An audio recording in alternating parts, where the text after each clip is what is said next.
Hello बच्चों, let's read this question. The question says H2SO4 has very high corrosive action on skin because it react with protein, it act as an oxidizing agent, it act as a dehydrating agent, it act as a dehydrating agent and absorption of water is highly exothermic. इस question का जो की concept है वो based है chemical properties of H2SO4 पे। तो लिख लेंगे केमिकल प्रॉपर्टीज ऑफ H2SO4।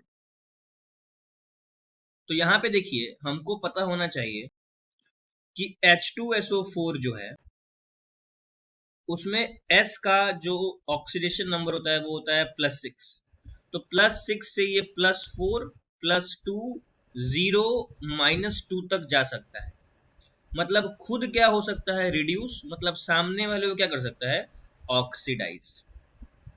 तो सामने वाले को ऑक्सीडाइज करेगा, इसका मतलब ये कौन सा एजेंट की तरह काम करेगा, ऑक्सीडाइजिंग एजेंट की तरह काम करेगा। और इसके पास जो दूसरी एबिलिटी होती है वो होती है एबिलिटी टू एब्जॉर्ब वाटर। इस एबिलिटी को हम लोग बोलते हैं डिहाइड्रेटिंग एजेंट। मतलब H2SO4 जो होता है डिहाइड्रेटिंग एजेंट की तरह भी काम करता है। अब जब वाटर को ये एब्जॉर्ब करता है तो क्या करता है, हाइड्रोजन बॉन्ड को ब्रेक करता है। और हाइड्रोजन बॉन्डिंग को ब्रेक करने के लिए, हाइड्रोजन बॉन्डिंग जब हम ब्रेक करते हैं तो क्या होता है, high amount of energy release होता है। हाई अमाउंट ऑफ एनर्जी या फिर ऐसा बोल सकते हैं हीट रिलीज होगा। इसका मतलब ये है कि अब चलिए ऑप्शंस मिलाते हैं।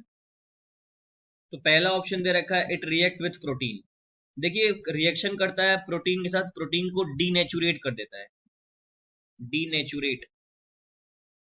लेकिन ये करेक्ट रीजन नहीं है।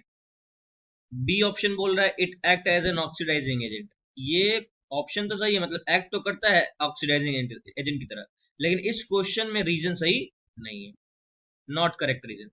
सी ऑप्शन के अंदर का it act as a dehydrating agent सही है, लेकिन इनकम्प्लीट है, क्योंकि डी ऑप्शन में क्या दे रखा है, it act as an dehydrating agent and absorption of water is highly exothermic, ये पूरा दिया हुआ है।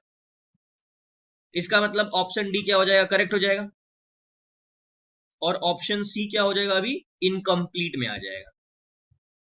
तो option D will be the correct answer. Thank you and best of luck.